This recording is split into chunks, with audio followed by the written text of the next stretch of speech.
నుంచి చూస్తూనే ఉన్నారు. దీనికన్నా ముఖ్యంగా ముందు చెప్పాల్సింది ఏంటంటే ఆదాబ్ హైదరాబాద్ పేపర్ 12 సంవత్సరాలు పూర్తి చేసుకొని 13 సంవత్సరాలకు అడుగుపెట్టింది. సో 12 సంవత్సరాలుగా ప్రభుత్వాన్ని వ్యతిరేకంగా కానీ ప్రభుత్వానికి అనుకూలంగా కానీ, అంటే అటు ప్రతిపక్షం తప్పు చేసే ప్రతిపక్షం, ఇటు ప్రభుత్వం తప్పు చేసే ప్రభుత్వం, ఎవరు తప్పు చేసినా ఎటువంటి ఇది లేకుండా, ఎటువంటి భయానికి కానీ, ఎటువంటి రాగద్వేషాలకు కానీ, ఎటువంటి ఒత్తిళ్లకు తలగ్గకుండా గత 12 ఏళ్ల నుంచి ఎవరు తప్పు చేస్తే వాళ్ళ గుండెల్లో నిద్రపోతూ వస్తుంది ఆదాబ్ హైదరాబాద్.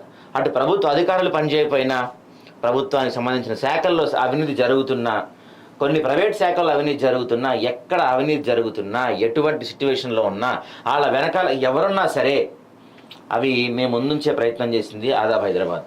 అయితే ఇప్పుడు చూస్తే గత కొన్నేళ్లుగా మేము డిజిటల్ రంగంలో ఉన్నప్పటికీ లైవ్ బులెటిన్స్ స్టార్ట్ చేశాము. ఈ లైవ్ ద్వారా మీకు మరింత చేరువ అవ్వాలని, పేపర్ ద్వారా మీకు ఆల్రెడీ మీ గుండెల్లో మేము స్థానం సంపాదించాము. ఈ లైవ్ ద్వారా మరింతగా మీకు దగ్గర అవ్వాలని, మీతో మేము డైరెక్ట్గా కాంటాక్ట్ అవ్వాలని, మీ సమస్యలు కానీ మీ ప్రాబ్లమ్స్ కానీ ఏమన్నా మీరు మాకు లైవ్లో కామెంట్ చేయొచ్చు, లైవ్లో మెసేజ్ చేయొచ్చు. మా ఫోన్ నెంబర్స్ ఇస్తాం మీకు. ఫోన్లో మీ దగ్గర జరుగుతున్న సమస్యలు కానీ, మీ దగ్గర జరుగుతున్న ఏమన్నా అక్రమాలు కానీ, లేకపోతే మీ చుట్టుపక్కల జరుగుతున్న ఏమన్నా స్కాములు కానీ ఏమన్నా జరుగుతున్నవి మాకు మీరు వాట్సాప్లో వీడియోలు పంపించినా వాటిని ప్రజల ముందుకు, ప్రభుత్వం ముందుకు దానికి సొల్యూషన్ వచ్చే వరకు మేము ఖచ్చితంగా పోరాటం చేస్తాము.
Ready?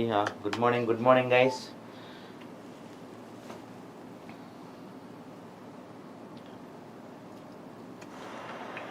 Good morning, welcome to Adaab TV.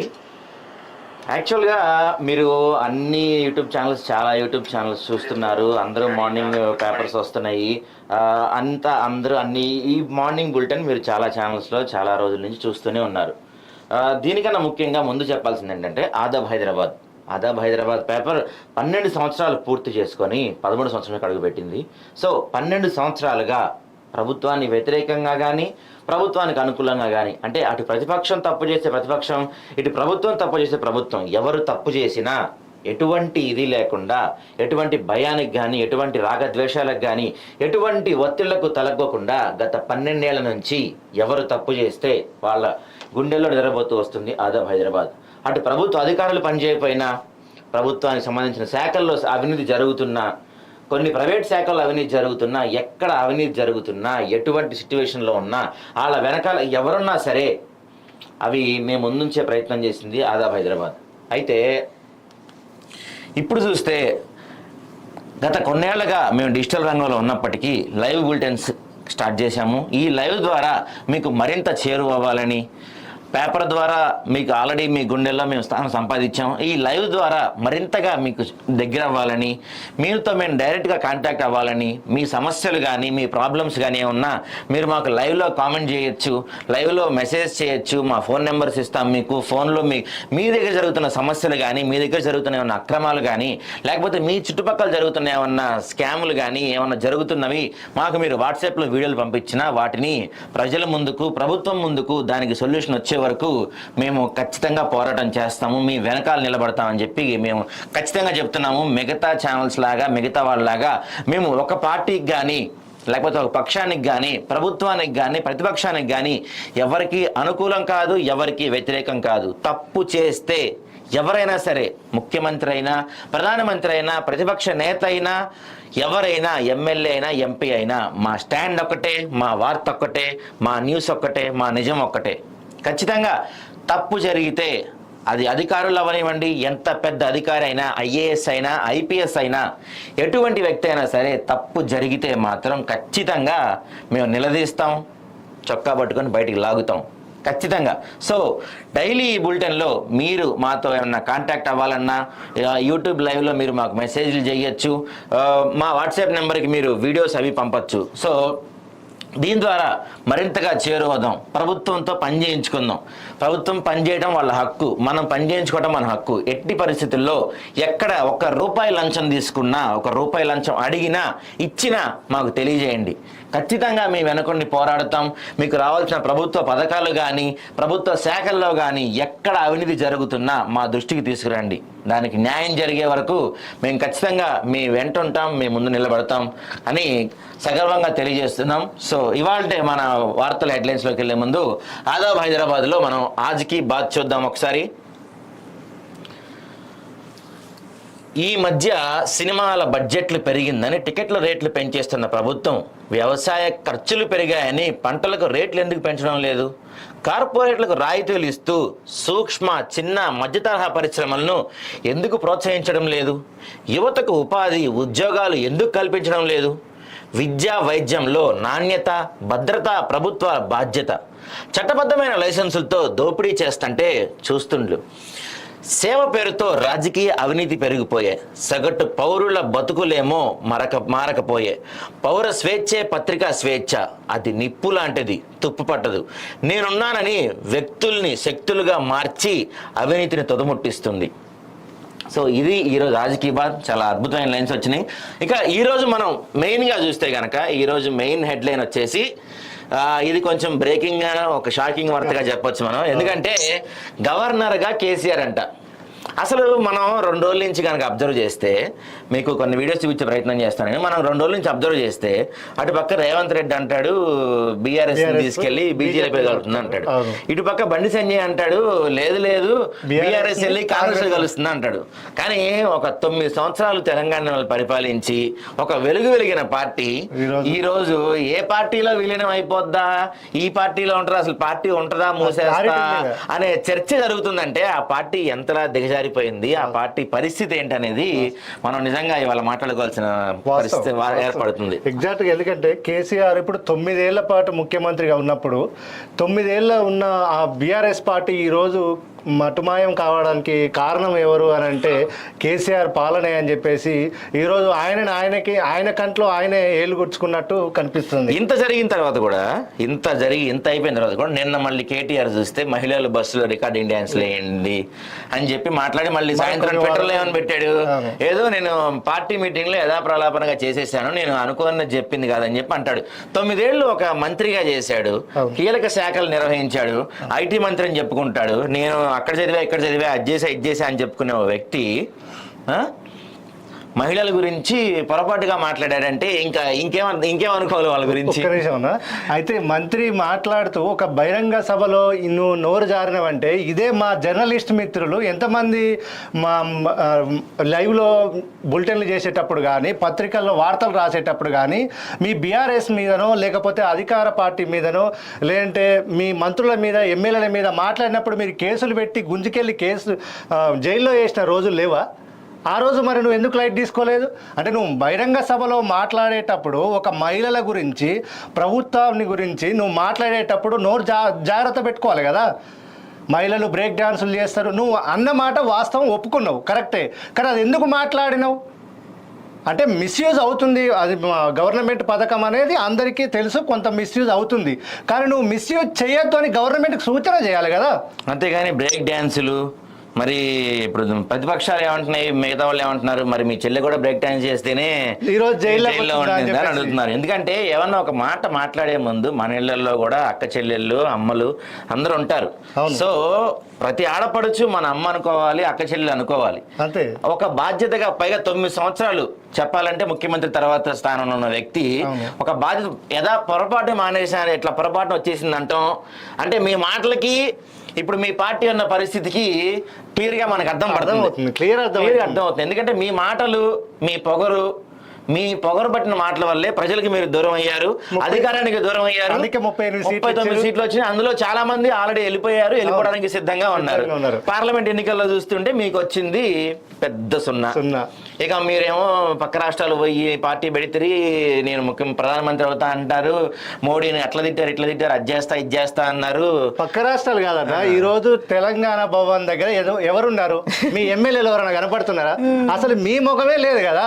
అది తెలంగాణ భవన్ దగ్గర మీ ముఖమే కనపడతలేదు. ఇక మహారాష్ట్రకు పోయి మీరేం చేస్తారు? అది సరే. అయితే ఒకసారి ఆదాబ్ పేపర్లో మనం ఆదాబ్ హైదరాబాద్లో వచ్చిన ఆర్టికల్ చూస్తే గవర్నర్గా కేసీఆర్, కేటీఆర్ కేంద్ర మంత్రి, హరీష్ ప్రతిపక్ష నేత, బీఆర్ఎస్ పార్టీని బీజేపీలో విలీనం చేయడం తథ్యం. విలీనమైన వెంటనే కవితకు బెయిల్, ఆమెకు రాజ్యసభ సీటు దక్కే అవకాశం. ఫాక్స్కాన్ యాపిల్ కంపెనీతో సీఎం భేటీ, 4th సిటీ ఏర్పాటులో మీ విజన్ అద్భుతం. సీఎం రేవంత్కు ఫాక్స్కాన్ చైర్మన్ ప్రశంసలు. బీఆర్ఎస్ పార్టీని బీజేపీలో విలీనం చేయడం తథ్యమని సీఎం రేవంత్ రెడ్డి సంచలన వ్యాఖ్యలు చేశారు. తన వ్యాఖ్యలను బీఆర్ఎస్ నేతలు ఖండించినా అది ఎప్పటికీ జరిగి తీరుతుందని అన్నారు. విలీనమైన వెంటనే కేసీఆర్ గవర్నర్ పదవి, కేటీఆర్ కేంద్ర మంత్రి పదవి వస్తుందని, రాష్ట్రంలో హరీష్ రావు ప్రతిపక్ష నేత అవుతారని, విలీనం పదవులు రాగానే కవితకు రాజ్యసభ సీటుతో పాటు బెయిల్ వస్తుందని వెల్లడించారు. సరే, ఇంతవరకు మనం ఒకసారి మాట్లాడుకుంటే కనుక ఇప్పుడు వీళ్ళ గురించి మాట్లాడుకున్నాం. ఏది కేసీఆర్ చేసిన తప్పులు కానీ, కేటీఆర్ చేసిన తప్పులు కానీ, బీఆర్ చేసిన తప్పులు కానీ మాట్లాడుకున్నాం. ఇప్పుడు ఇదంతా చూస్తే రేవంత్ రెడ్డి ముఖ్యమంత్రితో పాటు ఏమైనా జాతకాలు కూడా నేర్చుకున్నాడేమో మనకు అనిపిస్తుంది. ఎట్లా వాస్తవాలా లేదంటే జాతకం చెప్తున్నాడా? ఇప్పుడు ఒక ముఖ్యమంత్రి స్థాయిలో ఉన్న ఒక వ్యక్తి ఇలాంటి రూమర్స్ కానీ, ఇలాంటి గాలి వార్తలు కానీ, లేకపోతే దీనికి ఎంతవరకు క్రెడిబిలిటీ ఉంది, ఆయన వాస్తవాన్ని చూడాలి ఎంతవరకు అనేది. రేవంత్ రెడ్డి ఇక్కడ చూడండి, జస్ట్ ఆయన ఏం చెప్తాడంటే ఎప్పటికీ జరుగుతుంది విలీనైన వెంటనే కేసీఆర్ గవర్నరు, కేటీఆర్ మంత్రి పదవి, రాష్ట్రం ప్రతిపక్ష నేత. అంటే ఒక పక్క సమాచారం ఉన్నట్టు, లేకపోతే వాళ్ళు మాట్లాడుకుంటుంటే పక్క నుండి విన్నట్టు దాదాపుగా చెప్పాలంటే. పైగా ఈయన ఒక ఫాక్స్కాన్ యాపిల్ కంపెనీ వాళ్ళతో భేటీ అవుతున్నప్పుడు, ఇలాంటి కీలకమైన జరుగుతున్నప్పుడు ఈయన ఇలాంటి వ్యాఖ్యలు చేయటం ఒక రకంగా చెప్పాలంటే కొంచెం మనోళ్ళు రాయలేదు కానీ ఇది కంపెనీ భేటీ వేరు. యాక్చువల్ గా మీడియాతో చేసినప్పుడు మాట్లాడాడు. అయితే నేను అంటుంది ఇప్పుడు నిన్న రుణమాఫీ చేశారు, తర్వాత ప్రాజెక్టులు ప్రారంభించారు, ఇవాళ ఢిల్లీ వెళ్తున్నారు. ఇంత జరుగుతున్నప్పుడు పక్క పార్టీ గురించి ఇలాంటి విమర్శలు చేయటం, అది ఇప్పుడు మిగతా మంత్రులు లేకపోతే ఎమ్మెల్యేలో పార్టీ నాయకులు ఎవరన్నా చేస్తే ఒక అర్థం పర్థం. ముఖ్యమంత్రి స్థాయిలో ఉండి ఆయన మొదటి నుంచి కూడా, మనోడు ముఖ్యమంత్రి అయిన దగ్గర నుంచి కూడా ముఖ్యమంత్రి అన్న స్థాయి మర్చిపోయి ఆయన ఒక మామూలుగా నాయకుడు. అంతకుముందు రేవంత్ రెడ్డి ఎలా అసెంబ్లీలో మాట్లాడేవాడు, లేకపోతే ఒక ప్రతిపక్షంలో ఉన్న ఎమ్మెల్యే ఎట్లా మాట్లాడతాడు, అదే ఆయన మాట తీరు కనపడుతుంది. కానీ మనకి ఎక్కడ కూడా ఒక ముఖ్యమంత్రి హోదాలో మాట్లాడుతున్న ఆయనకు ఒక ఇది ఉంది, ఆయనకు ఒక స్ట్రేచర్ ఉంది. ముఖ్యమంత్రి ఇప్పుడు మామూలు ఒక ఎమ్మెల్యే మాట్లాడారంటే ఒక అర్థం పర్థం, ముఖ్యమంత్రి మాట్లాడంటే అది స్టేట్మెంట్ కాదు, అది ఒక ఇది ఇచ్చేసినట్టే. ఆయన తెలంగాణ తరపు నుంచి ఆయన ఒక చెప్పేసినట్టే, పెద్ద వాయిస్ ఇచ్చేసినట్టే. సో మిగతా వాళ్ళలాగా ఈయన ఇట్లాంటివి చెప్పడం ఎంతవరకు కరెక్ట్ అనేది మరి ముఖ్యమంత్రిగా ఆలోచించుకోవాలి. అయితే సరే, దాని గురించి ఇప్పుడు గవర్నర్ గా కేసీఆర్ అంటే ఇప్పుడు ఆయన మాట్లాడిన వ్యాఖ్యలు ఈ రోజు నిన్న news channel main stream media మొత్తం అదే ట్రోల్ చేసింది. సో ఈ రోజు పేపర్ లో కూడా అన్ని పత్రికల్లో కూడా అదే ప్రధాన అంశంగా రాసింది. నిజంగా ఇది జరుగుద్దంట, ఇది జరుగుద్దా లేదా అనేది ప్రస్తుతానికి. అయితే మనకి కొన్ని వార్తలు కూడా వినపడుతున్నాయి. ఈ ఏమని ఒక పెళ్లికి అమెరికాలో కొంతమంది వెళ్ళారని బీఆర్ఎస్ వాళ్ళు, అక్కడ బీజేపీ వాళ్ళతో యాక్చువల్ వీళ్ళు వెళ్ళింది పెళ్లికే కానీ ఇన్సైడ్ అజెండా వేరే ఉందని, మెర్జర్ గురించి డిస్కషన్స్ జరుగుతున్నాయని ఒక వార్త వినపడుతుంది. అయితే మనం ఒక పాయింట్ మాట్లాడుకుంటే, బీఆర్ఎస్ పార్టీ పెట్టి చాలా కాలం అయింది, టీఆర్ఎస్ నుంచి ఇప్పుడు బీఆర్ఎస్ గా మారింది. గతంలో ఎన్నో ఎన్నికల్లో ఓడిపోయారు. ఒక సందర్భంలో మీకు గుర్తుండే ఉంటది, వైఎస్ రాజశేఖర రెడ్డి చాలా ఫేమస్ డైలాగ్, మీరు 50 సీట్లలో పోటీ చేస్తే 80 సీట్లలో పోటీ చేస్తే పట్టుమని 10 కూడా గెలవలేదు అని చెప్పి అసెంబ్లీ సాక్షిగా రేవంత్ రెడ్డి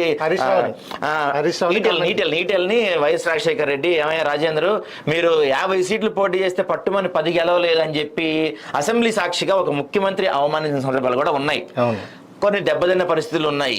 అయితే ఒక్క ఎన్నికల్లో ఓటమికే పార్టీని తీసుకెళ్లి వేరే పార్టీలో కలిపేసే పరిస్థితులు ఉన్నాయంటారా? అసలు అంటే ఇప్పుడు వాస్తవంగా ఇక్కడ రాష్ట్రంలో అధికారంలో లేదు, ప్లస్ అటు కేంద్రంతో సపోర్ట్ లేకపోతే మా పరిస్థితి ఏంటి? ఇప్పుడు కాళేశ్వరం నడుస్తుంది, ఇప్పుడు కాళేశ్వరం అవినీతి మీద ఈయన అవినీతి నిజమైతే ఇప్పుడు కూతురు ఇప్పుడు 150 దగ్గర 4 నెలల నుంచి జైల్లో ఉంది. సో ఇప్పుడు నెక్స్ట్ ఈయనే పోయే అవకాశాలు ఉన్నాయి కాబట్టి ఖచ్చితంగా వాళ్ళు కేంద్రంతో అంటగాగే అవకాశం ఉంది. అది ఎందుకంటే ఇప్పుడు నిన్న బీజేపీ మన కేంద్ర మంత్రి ఇప్పుడు బండి సంజయ్ ఏం కామెంట్ చేసిండు, లేదు వీళ్ళు టిఆర్ఎస్ కు అంటే బీఆర్ఎస్ కు మాకు సంబంధం ఏం లేదు, వాళ్ళు కాంగ్రెస్ లోనే మెర్జ్ కాబోతున్నారు.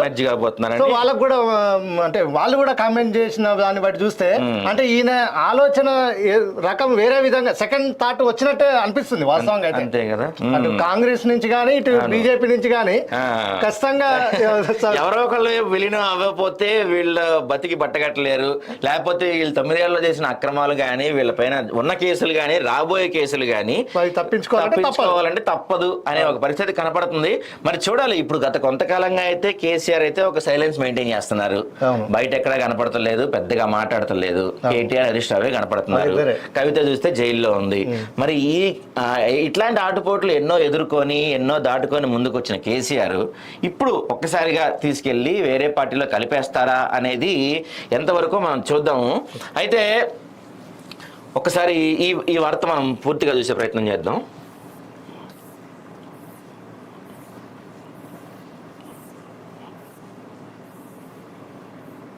రైట్, ఆదాబులో ఏమన్నా రాశారంటే బీఆర్ఎస్ పార్టీని బీజేపీలో విలీనం చేయడం తథ్యమని సీఎం రేవంత్ రెడ్డి సంచలన వ్యాఖ్యలు చేశారు. ఢిల్లీలో ఆయన మీడియాతో మాట్లాడుతూ తన వ్యాఖ్యలను బీఆర్ఎస్ నేతలు ఖండించినా అది ఎప్పటికీ జరిగి తీరుతుందన్నారు. విలీనమైన వెంటనే కేసీఆర్కు గవర్నర్ పదవి, కేటీఆర్కు కేంద్ర మంత్రి వస్తుందని, రాష్ట్రంలో హరీష్ ప్రతిపక్ష నేత అన్నారు. విలీనం పూర్తి కాగానే పదవులు రాగానే కవితకు రాజ్యసభ సీటుతో పాటు సమానంగా బెయిల్ వస్తుందని, అదేవిధంగా బీఆర్ఎస్ రాజ్యసభ ఎంపీలు బీజేపీలో విలీనం అవుతారని చెప్పారు. ఢిల్లీలో ఫాక్స్కాన్ యాపిల్ మ్యానుఫ్యాక్చర్ కంపెనీ ప్రతినిధులతో సీఎం రేవంత్ రెడ్డి ఐటీ శాఖ మంత్రి సమావేశమయ్యారు. సో ఈయన ఏమంటారంటే ఇప్పుడు ఖచ్చితంగా ఇక్కడ చూడండి, ఖచ్చితంగా ఈయన ఏం చెప్తానంటే అది ఎప్పటికైనా జరిగి తీరుతుంది అని చెప్పి గట్టిగా ఒక నొక్కి చెప్తున్నాడు మరి రేవంత్ రెడ్డి. మరి ఆయనకి ఏం సోర్సెస్ ఉన్నాయో, లేకపోతే జస్ట్ ఒక విమర్శ చేయాలనో, లేకపోతే బీఆర్ఎస్ శ్రేణులను కానీ బీఆర్ఎస్ పార్టీని కానీ మరింతగా వీకెండ్ చేయడానికో మరి ఏ వ్యూహంతో ఈ వ్యాఖ్యలు చేస్తున్నారో కానీ ఒకటి మాత్రం చర్చ జరుగుతుంది. కానీ మనం ఒకటి మాత్రం ఖచ్చితంగా మాడుకోవాల్సిందే, ఎంతటి వ్యక్తి అయినా సరే అధికారంలో ఉన్నప్పుడు మీరు మీ పద్ధతులు బట్టే మీరు అధికారం దిగిపోయిన తర్వాత మీ పరిస్థితి ఉంటుంది. ఓడలు బళ్ళు అవుతాయి అంటారు చూసారా, ఓడలు బళ్ళు అవుతాయి అంటానికి దీనికి మించిన పెద్ద ఉదాహరణ మనకి దాదాపుగా లేదని చెప్పొచ్చు. ఎందుకంటే ఒక మీడియా ఛానల్లో కానీ ఒక వార్తా పత్రికలో కానీ ప్రభుత్వానికి వ్యతిరేకంగా అంటే గతంలో బీఆర్ఎస్కి వ్యతిరేకంగా అంటే మళ్ళీ ఏం కాదు, వాళ్ళు చేసిన తప్పుల్ని ఎత్తి చూపాలన్నా కూడా ఒక భయపడే పరిస్థితిని వాళ్ళు రాష్ట్రంలో సృష్టించారు. కేసీఆర్కి కానీ బీఆర్ఎస్కి వ్యతిరేకంగా చిన్న మాట మాట్లాడినా అక్రమ కేసులు పెడతాం కానీ వాళ్ళని రకరకాలుగా బెదిరిస్తాం కానీ ఫోన్ ట్యాపింగ్లు కానీ ఏ విధంగా చూసుకున్నా ఒక అంటారు కదా దొరపాలన ఎలా ఉంటుందో 9 ఏళ్ళు తెలంగాణ ప్రజలకు చూపించారు. ఇప్పుడు దాని ప్రతిఫలం మీరు అనుభవిస్తున్నారు. ఖచ్చితంగా ఒక వెలిగిన పార్టీ ఇప్పుడు చూస్తే అటు కాంగ్రెస్ లో విలీనం అవుతుందా, లేకపోతే ఇటు బీజేపీలో విలీనం అవుతుందా, అసలు ఉంటుందా, పార్టీ మూసేస్తారా, వాళ్ళకే క్లారిటీ లేదు. ఇదే కనుక కొనసాగితే మెల్లమెల్లగా తెలంగాణలో బీఆర్ఎస్ అనేది చరిత్రగా మారొచ్చేమో. అంతే, గతంలో బీఆర్ఎస్ కేసీఆర్ ముఖ్యమంత్రి అని చెప్పుకునే వాళ్ళేమో కానీ తెలంగాణ ముఖ్యమంత్రి అని ఇప్పుడు మన గతంలో ఉమ్మడి ఆంధ్రప్రదేశ్ కి తొలి ముఖ్యమంత్రి ఎట్లా చెప్పుకునే వాళ్ళము, అట్లా తొలి ముఖ్యమంత్రి ఒకప్పుడు బీఆర్ఎస్ అని ఒక పార్టీ ఉండేది అని చెప్పుకోవటం మనకి వినపడుతుంది. అయితే ఇందాక మనం అనుకున్నట్టు ఒక్క ఎలక్షన్స్ లో ఓడిపోయిన వెంటనే విలీనం చేసిన పార్టీలు కూడా గతంలో మనం చూసాం. ఇప్పుడు అంతెందుకు రాష్ట్రంలోనే కాదు దేశంలోనే పెద్ద ఫాలోయింగ్ ఉన్న చిరంజీవి కూడా ఒక్క ఎన్నికల్లో ఓడిపోయిన వెంటనే ఆయన పార్టీని తీసుకెళ్లి మెర్జ్ చేసేసారు. సరే, చిరంజీవి రాజకీయ నేపథ్యం వేరు, కేసీఆర్ రాజకీయ నేపథ్యం వేరు. చిరంజీవి ఓన్లీ ఫ్యాన్ బేస్ తోటి రాజకీయాల్లోకి వచ్చారు. కేసీఆర్ ఉద్యమ నేతగా ఉండి తెలంగాణ వచ్చిన తర్వాత సీఎం అయ్యారు. సరే, వీళ్ళిద్దరే రాజకీయ వేరైనా సరే ఒక్క ఎన్నికల్లో ఓడిపోయిన వెంటనే పార్టీని విలీనం చేయటం అనేది గతంలో చూసాము. మరి అక్కడ మనం చూసుకుంటే ఏపీలో కూడా ఇవే వార్తలు వినపడుతున్నాయి మనకి. ఎందుకంటే వైఎస్ఆర్సీపీ కూడా కాంగ్రెస్ లో మెర్జ్ అవ్వబోతుందని, లేకపోతే బీజేపీలో మెర్జ్ అవ్వబోతుందని చెప్పి కొన్ని వార్తలు అయితే వినపడుతున్నాయి. సో దీన్ని మనం ఎలా చూడొచ్చు అంటే, ఖచ్చితంగా అధికార పక్షం వాళ్ళు ప్రతిపక్షాన్ని మరింతగా వీక్ చేస్తానికి, అసలు వాళ్ళ ఉనికి లేకుండా చేస్తానికి ఇది ఒక ఎత్తుగడగా వాళ్ళు ప్లాన్ చేసినట్టయితే మనకు కనపడుతుంది. ఏంటంటే రేవంత్ రెడ్డి మాట్లాడిన వ్యాఖ్యల మీద బయట చర్చ ఏం జరుగుతుంది, ఇప్పటికే 10 మంది ఎమ్మెల్యేలు వెళ్ళిపోయారు, కాంగ్రెస్ లో జాయిన్ అయ్యారు. ఎంతమంది వెళ్తారో తెలియదు, ఇంకెంతమంది వెళ్తారో తెలియదు. అంటే ఇప్పుడు రేపు వీళ్ళకు ఇప్పుడు సుప్రీం కోర్టులో వీళ్ళ కేసు నడుస్తున్నాయి, రాదు అది తీర్పు రాదు. అంటే ఇంకొక 10 మంది ఏమైనా దీంట్లోకి ఏమైనా లాగితే ఆ పార్టీని డమ్మీ చేసేయచ్చు. సో ఇప్పుడు మనము దీంట్లో శాసనసభ పక్షాన్ని దీంట్లో విలీనం కుట్రలో భాగమే అని చెప్పేసి బయట చర్చ జరుగుతుంది. అంటే మాటల మీద ఇప్పుడు ఒక ముఖ్యమంత్రి చేసిన వ్యాఖ్యలు కంపల్సరీ దాన్ని ఇప్పుడు అన్ని పత్రికలు హైలైట్ చేసి నిన్న మీడియా మొత్తం ఇదే న్యూస్. నిన్న ఇప్పుడు ఒక ఎమ్మెల్యే మాట్లాడితే అంత హైలైట్ కాదు. అవును, ముఖ్యమంత్రి హోదాలో ఉన్న వ్యక్తి ఢిల్లీలో పోయి ఆ మాటలు మాట్లాడుతుంటే దేశవ్యాప్తంగా దాని గురించి చర్చ జరగాలని ఇప్పుడు నేషనల్ మీడియాలో కూడా ఈ వార్తలు వచ్చి ఉంటాయి ఖచ్చితంగా. ఇప్పుడు పైగా ఇది ఒక స్కెచ్ ప్రకారం ఇక్కడ మాట్లాడితే ఓన్లీ తెలంగాణ వరకే వార్త వస్తుంది. ఆయన ఢిల్లీ మీడియాతో నేషనల్ మీడియాలో ఉన్నప్పుడు మాట్లాడారంటే ఖచ్చితంగా ఇది ఒక ప్లాన్ ప్రకారం మాట్లాడినట్టే మనకు కనపడుతుంది. పక్క రాష్ట్రాలకు పోయి రాజకీయం చేస్తానన్న కేసీఆర్ ఇప్పుడు ఈయన ఢిల్లీలో ఈయన దుకాణం ఇప్పేస్తారు. ఈ కేసీఆర్ ఏంది బీజేపీలో మెర్చి చేయడం ఏంది? నిన్నటిదాకా మోడీ మీద కొట్లాడింది కదా. కవితను అరెస్ట్ చేసినప్పుడు వీళ్ళు ఢిల్లీ ధర్నా చేసి వచ్చారు వీళ్ళంతా. అవన్నీ జరిగినప్పుడు ఇప్పుడు ఈయన రేవంత్ రెడ్డి ఢిల్లీ సాక్షిగా వీళ్ళని కొంచెం ఇరుకుని పెట్టాడని చెప్పొచ్చు. అయితే నిన్న మళ్ళా రేవంత్ రెడ్డి మాట్లాడుతూ కొన్ని వ్యాఖ్యలు చేశారు. ఆయన ఏమంటారంటే, ఈ రుణమాఫీ గురించి చర్చ జరుగుతుంది కదా, రైతు రుణమాఫీ గురించి. హరీష్ రావు నువ్వు రిజైన్ చెయ్యి, కేటీఆర్ నువ్వు రిజైన్ చెయ్యి, మీరు జన్మలో సిరిసిల్లలో కానీ సిద్దిపేటలో కానీ మీరు జన్మలో గెలవరు, ఇక అయిపోయింది మీది క్లోజ్ అని చెప్పి కూడా కొన్ని వ్యాఖ్యలు చేశారు నిన్న ఇదే మీటింగ్ లో. సో మొత్తం మీద చూసుకుంటే మనం రేవంత్ రెడ్డి, అధికారంలో ఉన్న రేవంత్ రెడ్డి ముఖ్యమంత్రిగా ఇలాంటి వ్యాఖ్యలు చేయడం తగనప్పటికీ ప్రతిపక్షాలని టార్గెట్ చేయడంలో మాత్రం, ప్రతిపక్షాలను ఇరుకుని పెడతంలో మాత్రం ఆయన ఒక విధంగా సక్సెస్ అయ్యారని చెప్పొచ్చు. కానీ ముఖ్యమంత్రి స్థాయిలో ఉండి, అది కూడా ఢిల్లీ స్థాయిలో ఆయన ఇలాంటి వ్యాఖ్యలు చేయడం మాత్రం కొంచెం ఆయన స్థాయికి తగ్గట్టు లేవు. అది ముఖ్యమంత్రి కాకుండా ఇంకెవరన్నా అధికారంలో ఉన్న ఎమ్మెల్యేలు ఇంకెవరితోనో చెప్పిస్తే బాగుంటుంది అని చూస్తున్నాం. తర్వాత ఇంకొక వార్త చూస్తే మనం, మోగిన నగారా, జమ్మూ కాశ్మీర్, హర్యానా రాష్ట్రాల అసెంబ్లీ ఎన్నికలు సెప్టెంబర్ 18 తొలి దశ, 25 రెండో దశ ఎన్నికలు, అక్టోబర్ 1 మూడో దశ ఎన్నికలు, అక్టోబర్ 4 ఫలితాలు. మొత్తం 90 నియోజకవర్గాలకు ఎన్నికల షెడ్యూల్ విడుదల చేసిన ఈసీ. సో కాశ్మీర్లో ఒకప్పుడు మనం ఎప్పుడు చూసినా కాశ్మీర్లో టెర్రర్ అటాకులు అవే చూసేవాళ్ళం. ఈ మధ్య ఆర్టికల్ 371 తర్వాత అక్కడ రాజ్యాంగం అక్కడ అమలు అవుతున్న తర్వాత ఫస్ట్ టైం ఎన్నికలు జరగబోతున్నాయి. మరి అక్కడ ఎన్ని రకాల పొత్తులు ఉంటాయి, ఎలక్షన్స్ సజావుగా జరుగుతాయా లేదా, అసలు ఎలక్షన్స్ ఎలా ఉండబోతున్నాయి అనేది చూడాలి. దీని తర్వాత నిన్న మనం చూసుకుంటే కొంచెం మన ఇండియన్స్, మన భారతీయులు గర్వించదగ్గ ఇంకో వార్త, నింగిలోకి SSLV D3 విజయవంతంగా కక్షలోకి EOS 8 ప్రకృతి విపత్తులు, అగ్నిపర్వతాలు, వాతావరణ పర్యవేక్షణకు ఉపయోగం. కీలక సమాచారాన్ని పంపనున్న ఉపగ్రహం, ఏడాది పాటు పనిచేయనున్న శాటిలైట్. ప్రయోగం సక్సెస్తో శాస్త్రవేత్తలకు పలువురు అభినందనలు, ఇస్రో బృందానికి కేటీఆర్ శుభాకాంక్షలు. రైట్, ఇప్పటిదాకా మనం వాళ్ళ గురించి మాట్లాడుకున్నాం. ఇక్కడ చూసుకుంటే ఈయన కేటీఆర్ నిన్న మాట్లాడుతున్నప్పుడు, $1,00,000 కొర్రీలు, దిక్కుమాలిన ఆంక్షలు, రుణమాఫీ మొత్తం బోగస్, $1 మిలియన్ జోక్, అన్నదాతలను రేవంత్ రెడ్డి నిండా ముంచారు, రుణమాఫీ పేరిట సీఎం మోసానికి తెరలేపారు, రేవంత్ పై బీఆర్ఎస్ వర్కింగ్ ప్రెసిడెంట్ కేటీఆర్ ఆగ్రహం. సో బీఆర్ఎస్ వాళ్ళు మొదటి నుంచి కూడా, హరీష్ రావు కానీ కేటీఆర్ కానీ మొదటి నుంచి చెప్తుంది ఏంటంటే, అసలు మీరు చెప్పిన 6 గ్యారెంటీలు రుణమాఫీ మీరు చెప్పింది ఒకటి, చేస్తుంది ఒకటి, రైతుల్ని మీరు పూర్తిగా ముంచేశారు అని చెప్పి చెప్తున్నారు. సో నిన్న కూడా ఈయన చాలాసేపు ప్రెస్ మీట్ పెట్టి చాలా విషయాలు మాట్లాడుతూ, రుణమాఫీ పేరిట సీఎం రేవంత్ రెడ్డి మోసానికి తెరలేపారని బీఎస్ వర్కింగ్ ప్రెసిడెంట్ కేటీఆర్ అన్నారు. రుణమాఫీ మొత్తం బోగస్ అని, $1 మిలియన్ జోక్గా తేలిపోయిందని విమర్శించారు. అందుకే దాని నుంచి అటెన్షన్ డైవర్షన్ చేయడానికే ఈ రకమైన విన్యాసాలు చేస్తున్నారని మండిపడ్డారు. రేవంత్ రెడ్డి కాంగ్రెస్ పార్టీ చెప్పిన ఈ రుణమాఫీ స్వతంత్ర భారతదేశంలో రైతులు జరిగిన అతిపెద్ద మోసమని కేటీఆర్ మండిపడ్డారు. ఒక దారుణమైన దగ, ఓ మాయ అన్నారు. సో దీని గురించి మనం మాట్లాడుకుంటే, వీళ్ళు అధికారంలో ఉన్నప్పుడు ఎలాంటి రుణమాఫీ జరిగింది, ఇప్పుడు ఎలాంటి రుణమాఫీ జరుగుతుంది. సరే, ఎన్నికల వాగ్దానాల్లో భాగంగా ఎలక్షన్స్ కి ముందు 47,000 కోట్లు రుణమాఫీ చేస్తా అని చెప్పి రేవంత్ రెడ్డి చెప్పారు. కానీ అధికారంలోకి వచ్చిన తర్వాత సిచ్యువేషన్స్ మారినాయి. వాళ్ళు గతంలో ఉందనుకున్న బడ్జెట్ లేదు, గతంలో ఉందనుకున్న నిధులు లేవు, గతంలో వాళ్ళు అంటే అధికారంలో రాకముందు వాళ్ళు అనుకున్న పరిస్థితులు ఇప్పుడు లేవు. సరే, టెక్నికల్ గా వాళ్ళు చెప్పిన 100% జరిగి ఉండకపోవచ్చు, కానీ రుణమాఫీ జరిగిన మాట అయితే వాస్తవం. టెక్నికల్ గా కొన్ని మిస్టేక్ జరిగి ఉండొచ్చు. ఇప్పుడు ఒక ముఖ్యమంత్రి చెప్పాడంటే 100% జరగకపోవచ్చు దాంట్లో, ఎందుకంటే టెక్నికల్ గా కొన్ని ఉంటాయి. ఎలక్షన్ ప్రచారంలో చెప్పినవి వేరుంటాయి, అధికారంలోకి వచ్చిన తర్వాత జరిగేవి వేరుంటాయి. ఎందుకంటే రాష్ట్ర ఆర్థిక పరిస్థితులు, ఆర్థిక విధానాలు, బడ్జెట్ ఇవన్నీ చూసుకొని కేటాయింపులు జరగాలి. ప్రపంచ బ్యాంకు నుంచి కానీ లేకపోతే కేంద్రం నుంచి కానీ అప్పులు తెచ్చుకొని ఇవన్నీ జరగాలి. సో వీళ్ళు అధికారంలో రాకముందు అసలు నిధులు ఎంత ఉన్నాయి, మన దగ్గర ఎంత ఫండ్స్ ఉన్నాయి, ఎంత ఇవ్వగలుగుతామని తెలియక కొన్ని వ్యాఖ్యలు చేసి ఉండొచ్చు. కానీ అది అధికారంలోకి వచ్చిన తర్వాత జరిగిందా అంటే, మరి ఈ 9 ఏళ్ల కాలంలో వీళ్ళు అధికారంలో ఉన్నప్పుడు వీళ్ళ మేనిఫెస్టోలో చెప్పినవన్నీ చేసినవన్నీ వాళ్ళే లెక్క పెట్టుకోవాలి. వాళ్ళు ఇప్పుడు అందులో హామీలలో వాళ్ళు ఇచ్చిన ఎన్ని నెరవేర్చారు? వాళ్ళు చెప్పినట్టు, వాళ్ళ మేనిఫెస్టోలో చెప్పినట్టు అన్ని హామీలు నెరవేర్చుంటే వాళ్ళు ఎక్కడ ఎందుకు ఉండేవాళ్ళు?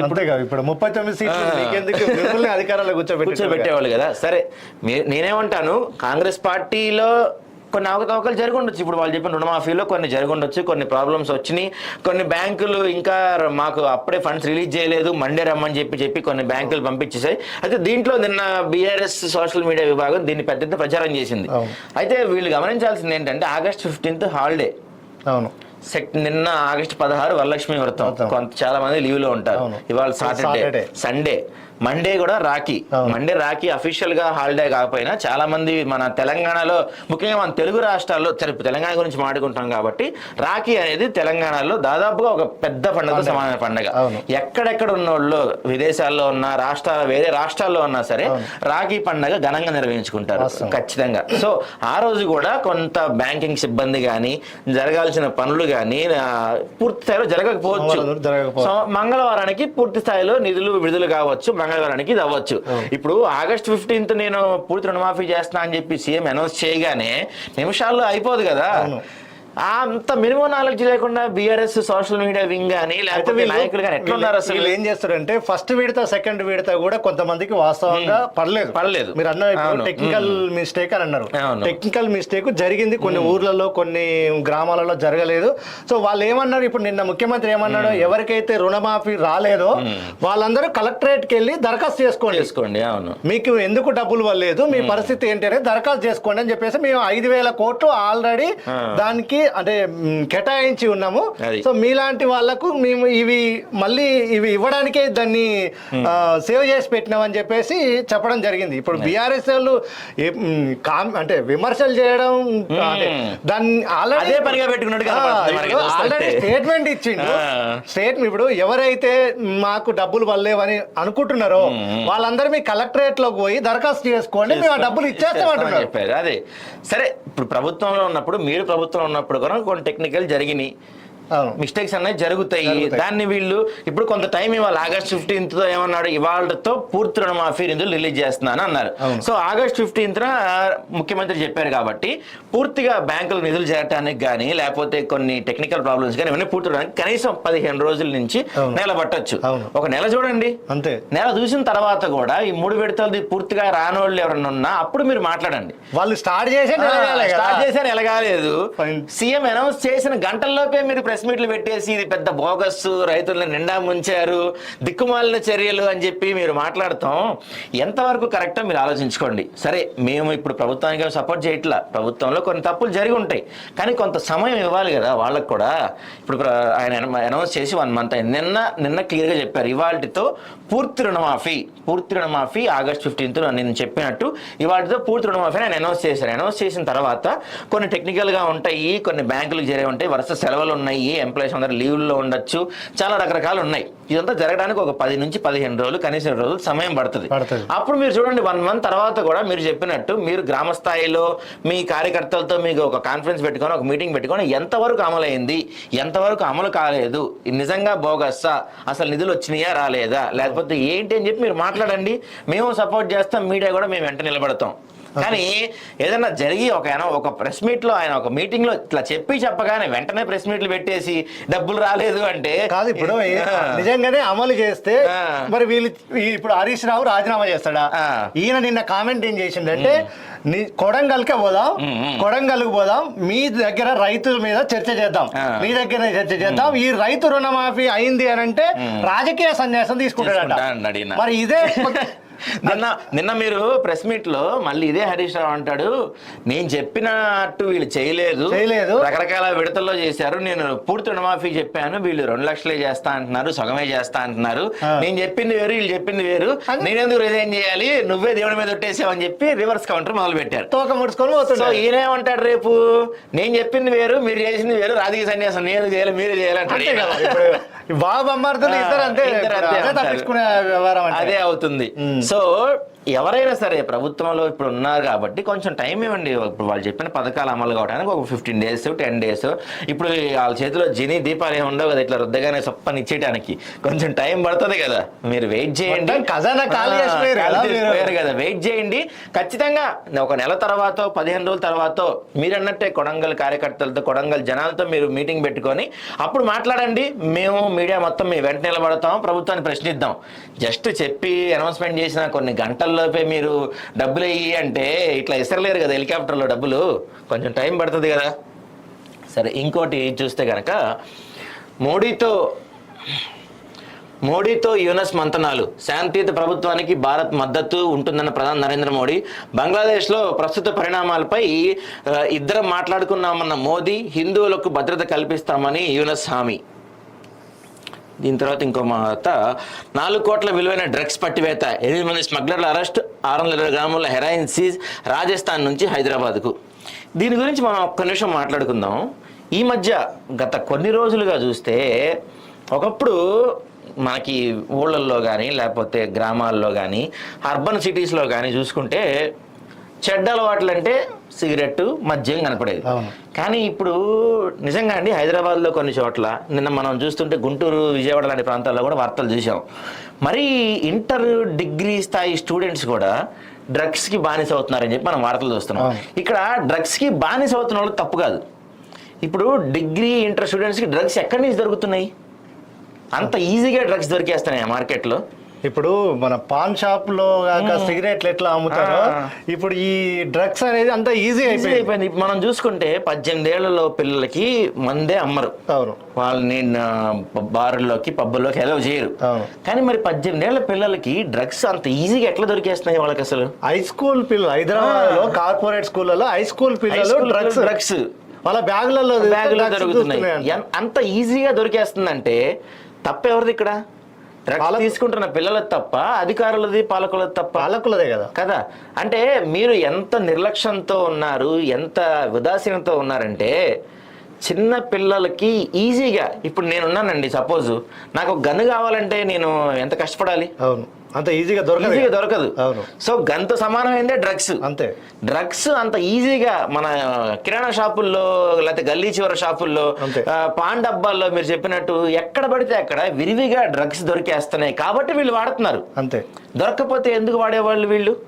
గతంలో సిగరెట్ తాగాలన్నా సరే భయపడే పరిస్థితులు ఉండేవి. చిన్నపిల్లలు 18 ఏళ్ళ పిల్లలు బయట సిగరెట్ తాగాలన్నా అసలు ఫైన్ పెట్టారు. అది ఏమైపోయింది ఎవరికి తెలియదు. బహిరంగ ప్రదేశాల్లో ధూమపానం చేస్తే 500-1000 రూపాయలు ఫైన్ పెట్టారు. ఆ జీవో అమల్లో ఉందా, ఎటన్నా పోయిందా, అసలు ఉందా లేదా అనేది అధికారుల కన్నా గుర్తుందో లేదో మనకు తెలియదు. సరే, ఇప్పుడు దాని గురించి మాట్లాడితే పాపం అధికారులు వాళ్ళు మర్చిపోయి చాలా ఉంటాయి. వాళ్ళ పనుల్లో వాళ్ళు ఉంటారు కదా, వాళ్ళు లంచాలు తీసుకోవాలి, టేబుల్ కింద చేతులు పెట్టాలి, ఎక్కడెక్కడ డబ్బులు వస్తాయి చూసుకోవాలి. ఆ పనుల్లో వాళ్ళు పాపం ఇట్లాంటి ఏం పట్టించుకుంటారు అధికారులు? మర్చిపోయి వాళ్ళకి ఎన్ని పనులు ఉంటాయి పాపం. డబ్బులు చూసుకోవాలి, కొత్త ఫ్లాట్లు, ఇల్లు, బిల్డింగ్లు కొనుక్కోవాలి. జనాలు ఏముంది తర్వాత కదా. సో ఒకప్పుడు బహిరంగంగా సిగరెట్ తాగటమే నేరం అని చెప్పిన ఈ దేశంలో, ఈ రాష్ట్రంలో ఇప్పుడు బహిరంగంగా డ్రగ్స్ దొరికేస్తున్నాయి. ఎక్కడ పడితే అక్కడ డ్రగ్స్ దొరికేస్తున్నాయి. అసలు డ్రగ్స్ ఈజీ అయిపోయింది. పైగా మనం చూస్తే రోజుకి ఒక్క వార్త అయినా డ్రగ్స్ గురించి మనం వింటున్నాం అవును. తెలుగు రాష్ట్రాల్లో రోజు మరి ఒకసారి హైదరాబాద్ కేంద్రంగా ఇప్పుడు ఈ డ్రగ్స్ అనేది ఒక ఇదేమో అంటారు కదా హబ్ గా మారింది అనుకోవచ్చు. అంతే ఐటీ హబ్ గా మారుస్తా అన్నాడు గతంలో ఉన్న వీళ్ళు. ఇప్పుడున్న రేవంత్ రెడ్డి ఏమో దీన్ని ప్రపంచంలో వింత చేస్తా అంటున్నారు. అవన్నీ కనపడట్లేదు కానీ మనకి డ్రగ్స్ మాత్రం రోజు కనపడుతున్నాయి. పేపర్లో చూసినా, ఛానల్లో చూసినా, ఎక్కడ చూసినా డ్రగ్స్ గురించి ఇంత దొరికింది హైదరాబాద్ లో, అంత దొరికిందని రోజుకు ఒక వార్త అయితే మనకు కనపడుతున్న పరిస్థితి కనపడుతుంది. అంటే అధికారులు కానీ పాలకులు కానీ మీరు ఎంత ఉదాసీనతగా ఉన్నారు, మీరు ఏ పరిస్థితుల్లో ఉన్నారు అనేది ఒక్కసారి మీరు ఆలోచించుకునే ప్రయత్నం చేయండి. తర్వాత నిన్న కూడా హైదరాబాద్లో వర్షం దంచి కొట్టింది. రెడ్ అలర్ట్ జారీ చేసిన వాతావరణ శాఖ హైదరాబాద్లో డ్రైనేజ్ పొంగి రోడ్డు మీదకి వచ్చిన నీరు, వర్షం కారణంగా ట్రాఫిక్ జామ్, వాహనదారుల ఇబ్బందులు, తెలంగాణలో పలు ప్రాంతాల్లో వర్షం. ఈ ఫోటో ఒకసారి కొంచెం జూమ్ చేయి, పర్టికులర్గా ఈ ఫోటోని. ఇది మన విశ్వనగరం, గత ప్రభుత్వం మార్చిన విశ్వనగరం, తర్వాత ఇప్పుడు ఈ ప్రభుత్వం చేయబోతున్న విశ్వనగరం ఇదే. ఒక చిన్నపాటి వర్షానికి నీళ్ళు వస్తున్నాయి, చిన్నపాటి వర్షానికి రోడ్ల మీద నీళ్ళు నిలిచిపోతున్నాయి అని నా చిన్నప్పటి నుంచి వింటున్నాను నేను హైదరాబాద్లో. నా చిన్నప్పటి నుంచి నేను వింటున్నాను, నేను పెద్ద అయ్యాక చూశాను, ఇప్పుడు చూస్తున్నాను, రేపు తర్వాత నా జనరేషన్ పిల్లలు కూడా చూస్తారేమో. అంతే వాస్తవం. దీనికి సొల్యూషన్ కనిపెట్టే నాదుడు లేడు కావచ్చు. ఒక అర్ధ గంట వర్షం హైదరాబాద్ లో కురిస్తే అంతే సంగతిగా ట్రాఫిక్ మొన్న ఎన్ని రోడ్లు స్తంభించిపోయాయి. అసలు మొన్న చాలా మంది చూసి ఉంటారు సోషల్ మీడియాలో, భారీ వర్షాలు కృష్ణానగర్ ఇలాంటి ప్రాంతాల్లో కార్లు కొట్టుకుపోతున్నాయి. పడవలు ఇప్పుడు మనం చిన్నప్పుడు కనుక పడవలు చదివేవాళ్ళం కదా చిన్నప్పుడు, ఇప్పుడు కార్లు వెళ్ళిపోతున్నాయి. సేమ్ అట్లే బళ్ళు వెళ్ళిపోతున్నాయి. ఏంది హైదరాబాద్? ఇక్కడ సముద్రం లేదు, నది లేదు, ఏమీ లేదు. ఒక చిన్న వర్షం పడితే కార్లు కొట్టుకుపోవటం ఏంటో, ఇవి కొట్టుకుపోవటం ఏంటో చూస్తున్నాం కదా. ఇది ప్రధాన రహదారి, మా మెయిన్ కూడలి, మెట్రో కూడా కనపడుతుంది మనకి. ప్రధాన రహదారి ఇట్లుంటే ఇక గల్లీల పరిస్థితి ఏంది? దాని గురించి మనం ఎంత తక్కువ మాడుకుంటే అంత మంచిది బహుశా. ఎందుకంటే ఇప్పుడు మనం స్పేస్ లోకి రాకెట్లు పంపిస్తున్నాము, రేపు మనుషులు కూడా పంపిస్తాము, జంతువులను కూడా పంపిస్తాం, కానీ హైదరాబాద్ డ్రైనేజ్ వ్యవస్థని మాత్రం ఏమీ చేయలేము. ఏంటంటే ఇప్పుడు ఇది దగ్గర ఒక 50 ఏళ్ళ నుంచి, అంటే 50 ఏళ్ళ క్రితం వేసిన అండర్ గ్రౌండ్ అది ఎవరు మారుస్తామంటే మాతో కాదని ఎవరు పట్టించుకోవట్లా. ఇప్పుడు సికింద్రాబాద్ లో మా కజిన్ వాళ్ళు ఉంటారు. సికింద్రాబాద్ లో ఏంది ఇప్పుడు డ్రైనేజీ వ్యవస్థ ఎట్లుంటది అంటే, ఒక అర్ధగంట సేపు వస్తే ఆడ కాల్ని మనం బైక్ పెట్టినాం అనుకోండి, బైక్ మునిగిపోతుంది. అంతే. ఏంది అని అంటే వాళ్ళు ఫోన్ చేస్తే తెల్లారి వస్తారు, అప్పటిదాకా వాటర్ అట్లే ఉంటాయి. అంతే కదా. వాళ్ళు ఒక ఏంది వాళ్ళు హైడ్రాలిక్ తీసుకొచ్చి మన డ్రైనేజీ డ్రైన్ ఓపెన్ చేసి దాంట్లో పైప్ పెట్టి కొడతారు. అది అంటే ప్రతిసారి నీకు ఎవరో ఒకరు ఫోన్ చేసి తీస్తే తప్ప, అంటే ఈ డ్రైనేజీ వ్యవస్థని ఇప్పుడు హైదరాబాద్ లో మీరు చూస్తున్నారు. గతంలో ఒక 10 ఏళ్ల కింద ఎట్లుండే, ఇప్పుడు ఎట్లుండే. ఇప్పుడు పెద్ద బిల్డింగులు కట్టినప్పుడు ఈ డ్రైనేజ్ వ్యవస్థను ఎందుకు మార్చలేకపోతున్నారు? ఇప్పుడు గచ్చిబౌలిలో చూస్తే కేటీఆర్ టవర్స్ అంటారు కదా, ఎంత ఉంటాయి అవి.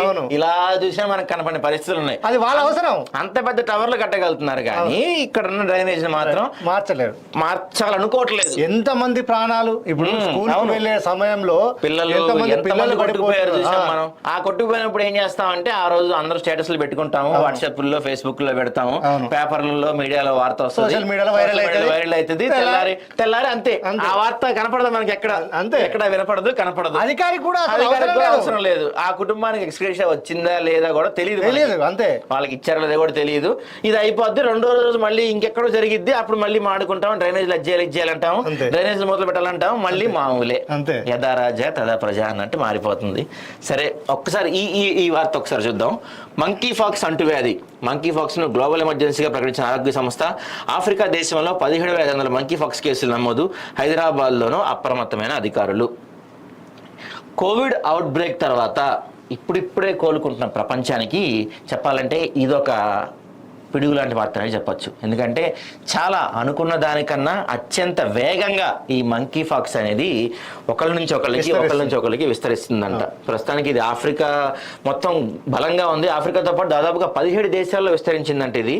సో ఇదే గనక ఇండియాకి, మన హైదరాబాద్కి కూడా వస్తే పరిస్థితి ఏంటనేది తలుచుకుంటేనే భయంగా ఉంది. ఎందుకంటే ఆ కోవిడ్ మహమ్మారి నుంచి మనం తలుచుకోవటానికి, మనం ముందుకు రావడానికి మనకి చాలా కాలం పట్టింది.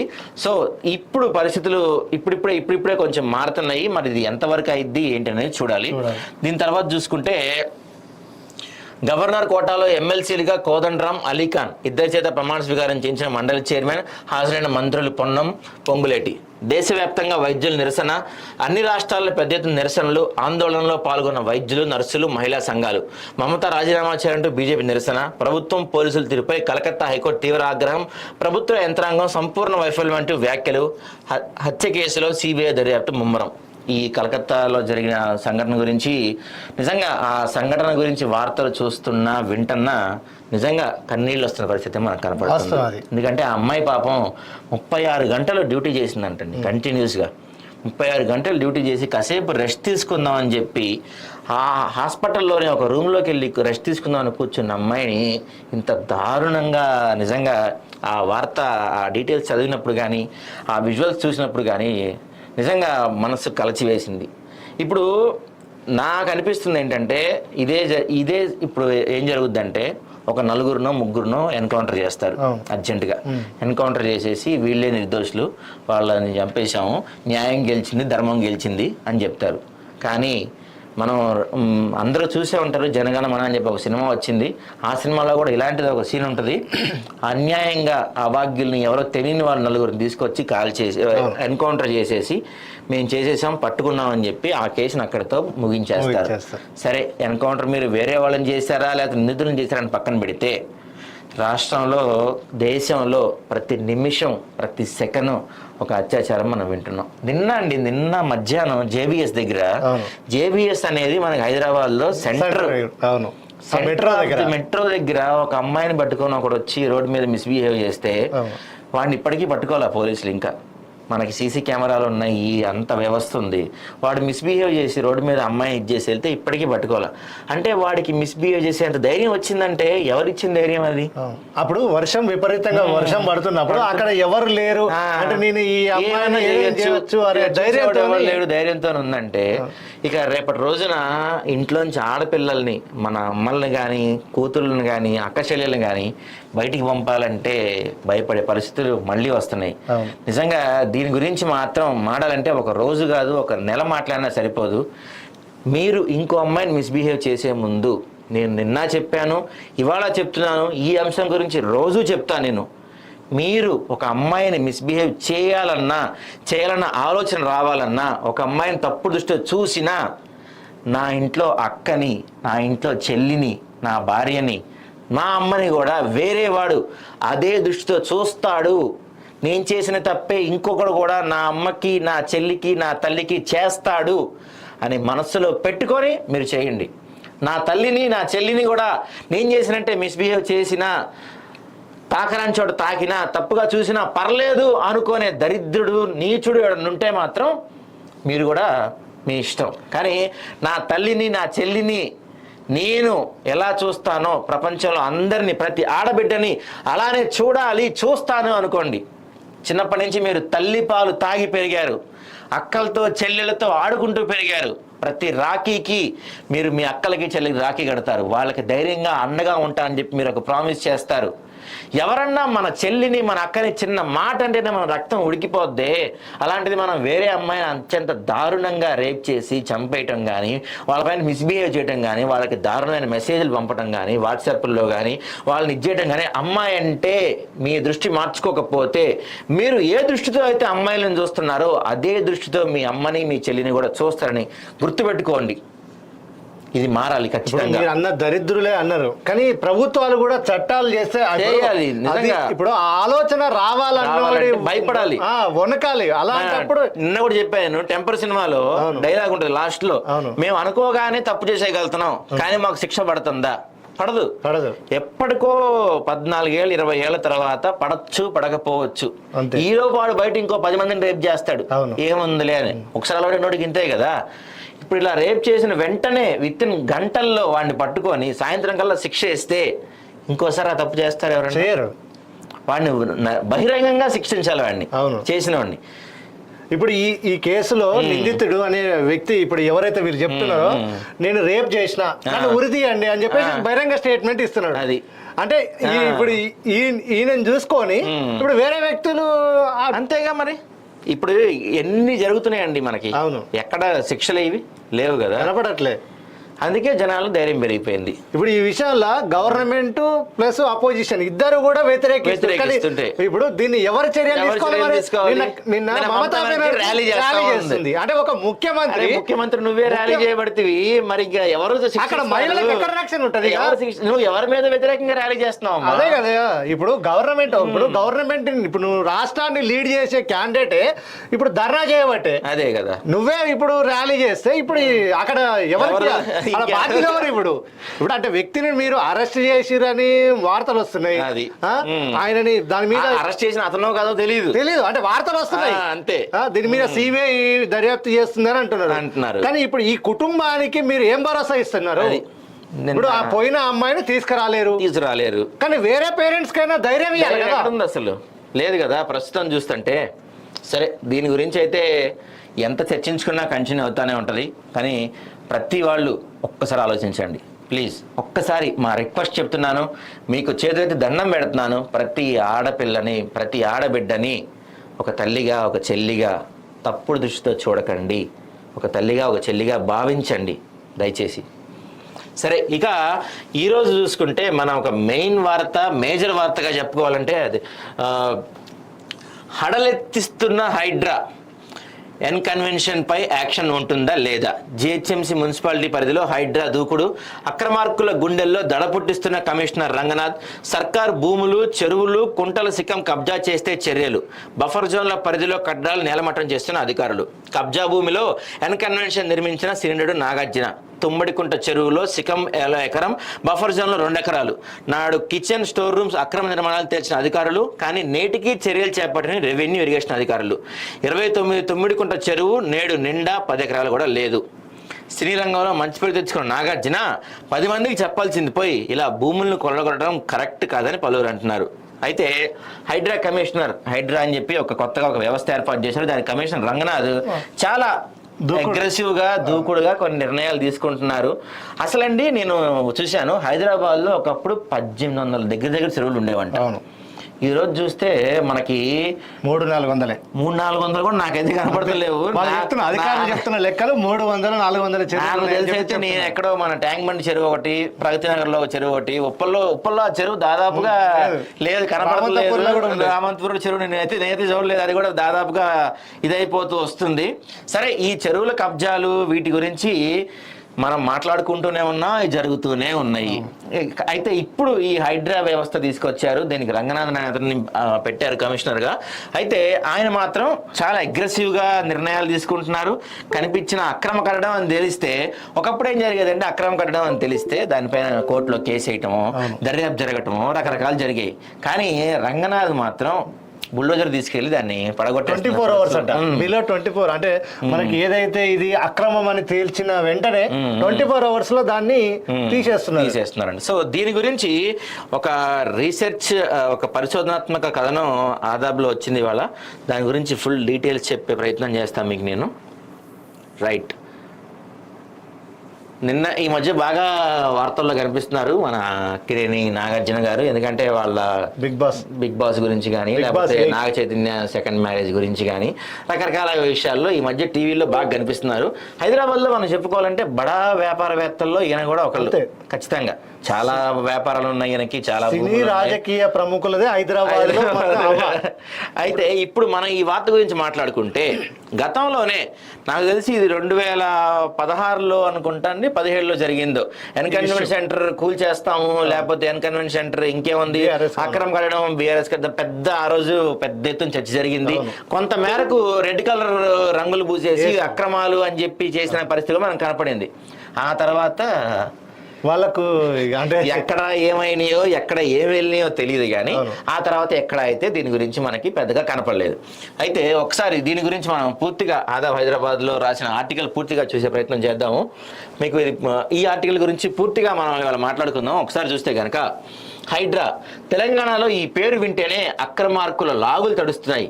Hyderabad disaster management and production agency ఇప్పుడు జిహెచ్ఎంసీ పరిధిలో ఆయా మున్సిపాలిటీల్లో ప్రభుత్వ భూములు, చెరువులు, కుంటలు, పార్కులు, ఇతరితర జాగాలను కబ్జా చేసి ఎలాంటి కట్టడాలు నిర్మాణాలు చేపట్టడంపై కొరడా గుల్పిస్తుంది. హైడ్రా కమిషనర్గా ఉన్న డైనమిక్ ఐపీఎస్ ఏవి రంగనాథ్ పంజా విసురుతున్నారు. అధికార విపక్ష పార్టీ అనే తేడా లేదు.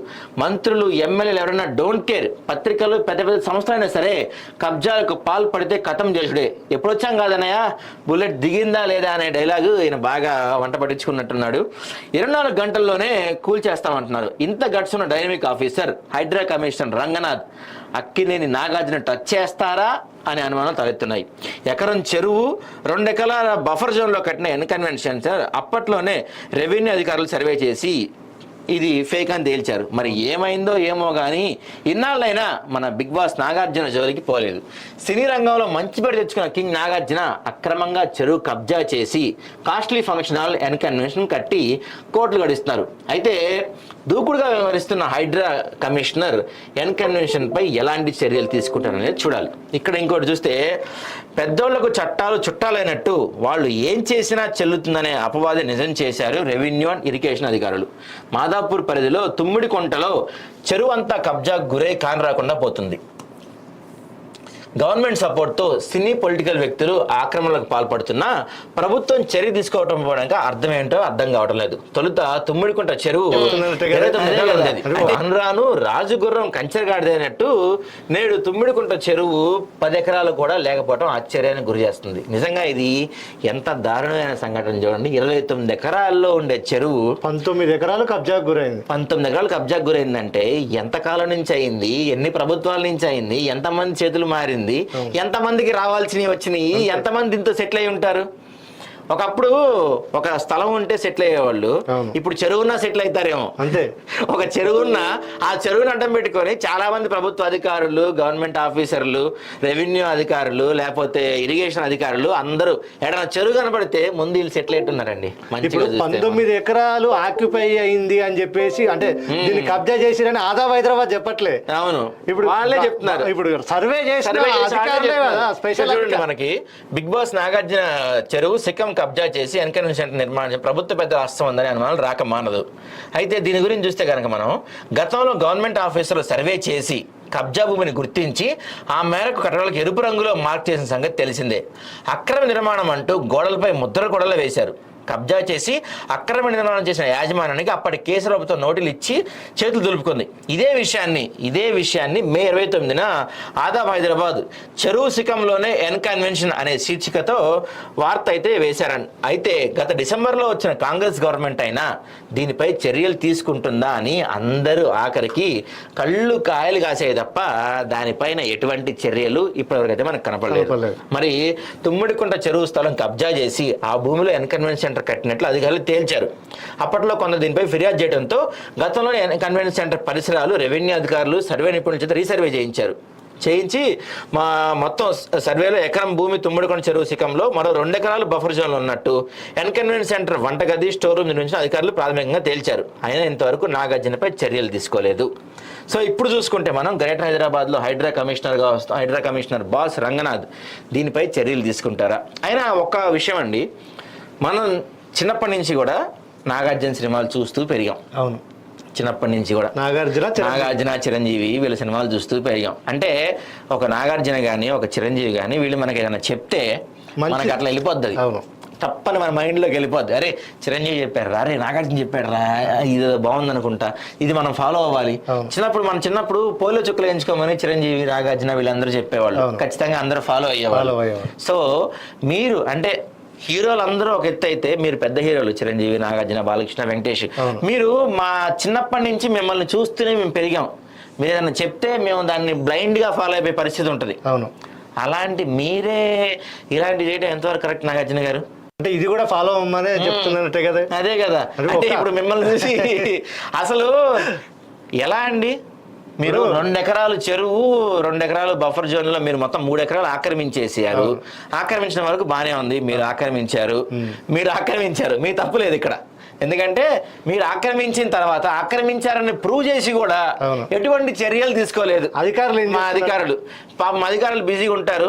అంటే మీరు మరి గట్టిగానే అధికారులకు మరి మీరు మరి వాళ్ళు ఏం తడిపారో చేతులు తడిపారో, లేకపోతే వాళ్ళకి మంచి మంచి విల్లాలు, ఫ్లాట్లు, బంగ్లాలు, టీవీలు, ఫ్రిడ్జ్లు గట్రా మీరు ఎంత ఇచ్చారో, లేకపోతే బిగ్ బాస్ లో ఏమన్నా ఒక అవకాశం ఇస్తున్నారు తెలియదు. కానీ వాళ్ళు ఎవరు అయితే ఇప్పుడు మనకి కనపడుతున్న పరిస్థితి లేదు.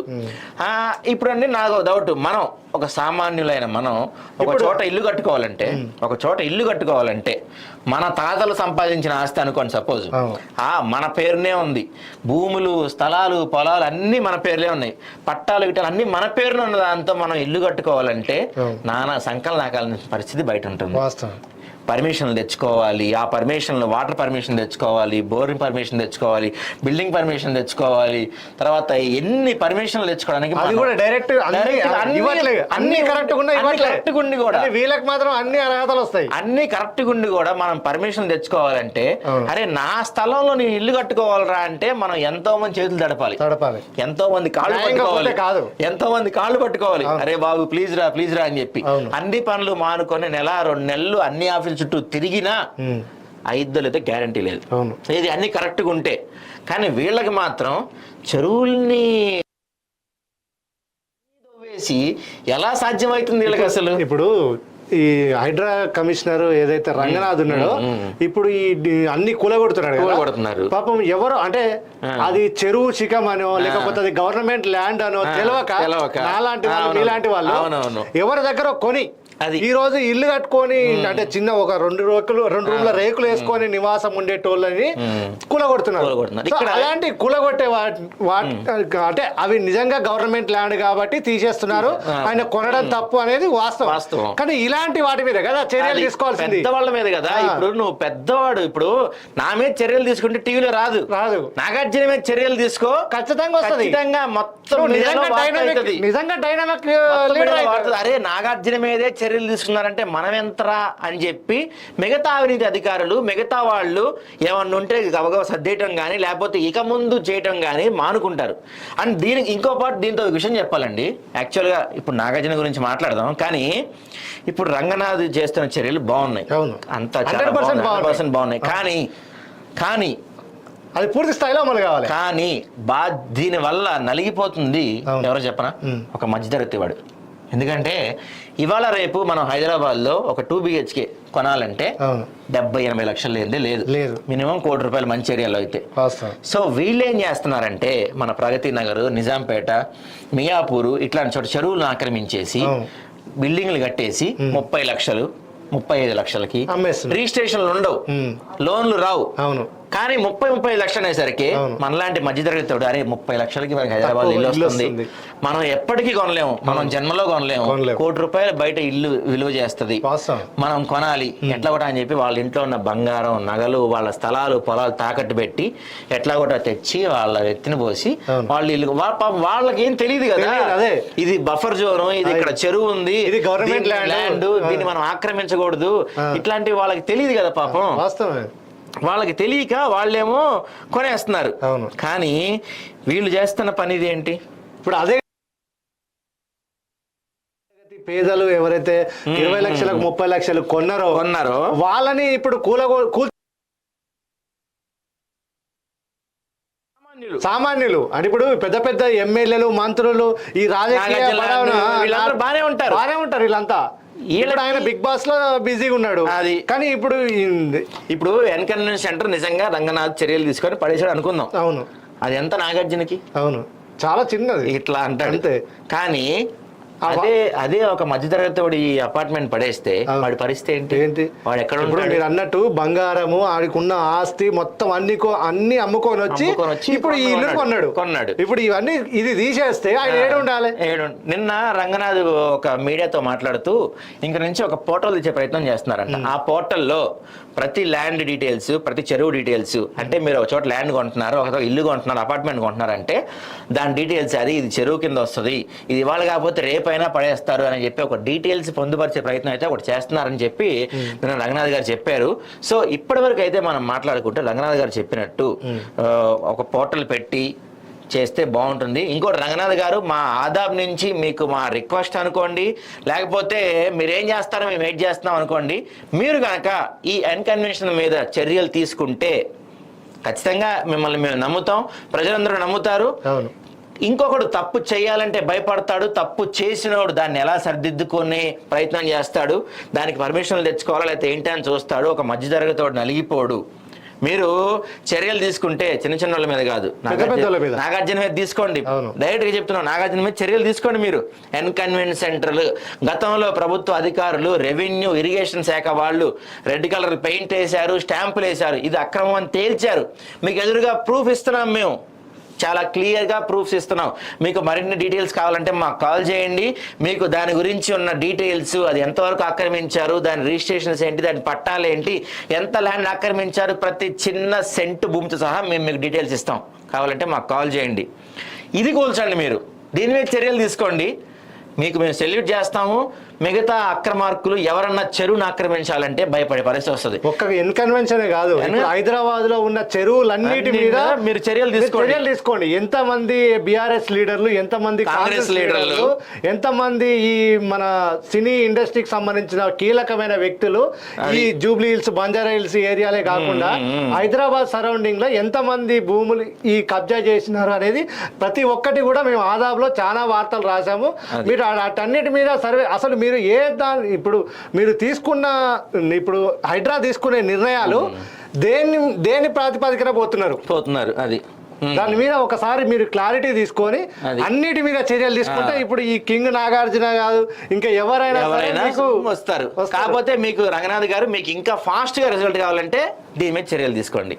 ఎందుకంటే నాగార్జున మీద మీరు చర్యలు తీసుకుంటే 2-3 రోజులు అన్ని పేపర్లలో, సోషల్ మీడియాలో, టీవీల్లో అనుకున్న ప్రతి చోట ఇదే వార్త కనపడుతుంది. అప్పుడు నిజంగా డైనమిక్ ఒప్పుకుంటాం, డైనమిక్ ఆఫీసర్ అవుతారు. సరే, ప్రభుత్వ ఎమ్మెల్యేలు కూడా మీ మీద తిడుతున్నారు, మిమ్మల్ని వద్దంటున్నారు.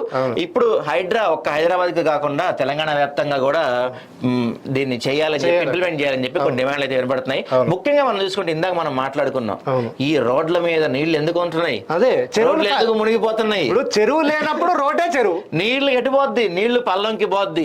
పల్లంలో బిల్డింగ్ కట్టి నీళ్లు రావద్దంటే ఎందుకు రాకుండా ఉంటాయి అవి. ఇప్పుడు ఈ రోజు హైదరాబాద్ లో ఇప్పుడు వాటర్ వచ్చేందుకు ఇప్పుడు అర్ధగంట వర్షం వస్తేనే ఇప్పుడు రోడ్లు చెరువులు అవుతున్నాయి అంటే కారణం ఏంటి? చెరువులు లేవు కదా. నువ్వు చెరువులు ఆక్రమించి ఇల్లు కట్టావు కాబట్టి చెరువులు రోడ్లు అవుతున్నాయి అంతే.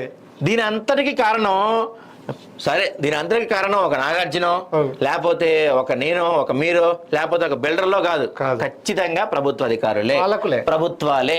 దీనికి ఖచ్చితంగా మీరు చేసిన తప్పే ఇదంతా.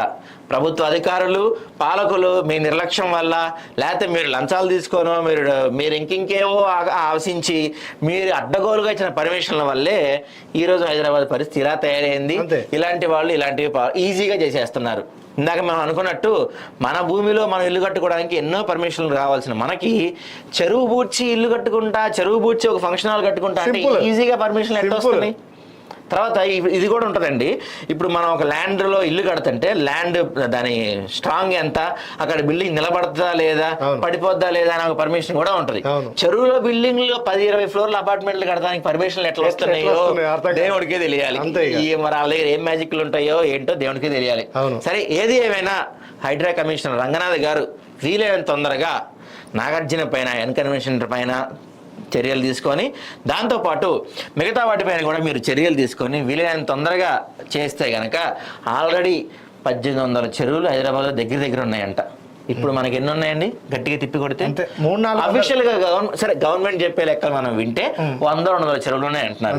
ఎక్కడ 1800, ఎక్కడ 100-200?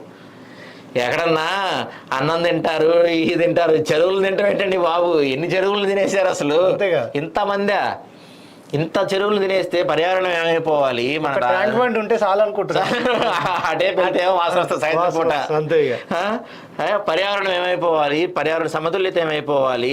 ఇప్పుడు మొన్న మనం వయనాడు చూసాము, కేరళ చూసాము, తమిళనాడు చూసాము, చెన్నైలో పోయిన సంవత్సరం వరదలు వస్తే ఎట్లున్న పరిస్థితి చూసాము. అలాంటి సిచ్యువేషన్ రేపటి రోజున ఒక భారీ వర్షం, ఒక క్లౌడ్ బర్స్ట్ హైదరాబాద్ లో జరిగితే ఏంటి పరిస్థితి? అప్పుడు బాధపడతాము, తట్టుకోలేరు. అప్పుడు బాధపడి అర్రే ఇట్లా జరిగింది అని చెప్పి ఒకరోజు క్యాండిల్స్ వెలిగిస్తాము, ఒకరోజు బాధపడతాము. తెల్లారి మళ్ళీ మామూలు కొత్త చెరువులు ఏమన్నాయో చూడండి రా, మళ్ళీ మనం వెంచర్లు వేద్దాం అనే వాళ్ళు ఇంకొకరు తయారవుతారు. సో ఇది మారాలంటే ప్రభుత్వం, పాలకులు, ప్రభుత్వాలు మారుతున్నాయి. ఇక్కడ మనం గమనించాల్సిన ఇంకో విషయం ఏంటంటే 5 ఏళ్లకు ఒకసారి ప్రభుత్వాలు ఇప్పుడు గవర్నమెంట్ సపోజ్ బీఆర్ఎస్ సరిగా పనిచేయలేదని కాంగ్రెస్ తీసుకొచ్చారు. కాంగ్రెస్ సరిగా పనిచేయకపోతే బండి సంజయ్ బీజేపీని తీసుకొస్తారు. వాళ్ళు పని చేయకపోతే ఇంకో వాళ్ళు వస్తారు. కానీ పాలకులు మారుతున్నారు కానీ అధికారులు వీళ్ళే ఉంటున్నారుగా. అంతే, అధికారులు వాళ్ళేగా, చేయాల్సింది వాళ్ళేగా. వాళ్ళకి ఆల్రెడీ డబ్బులు తీసుకోవడం అలవాటు అయిపోయింది కదా, లంచాలు తీసుకోవడం అలవాటు అయిపోయింది కదా.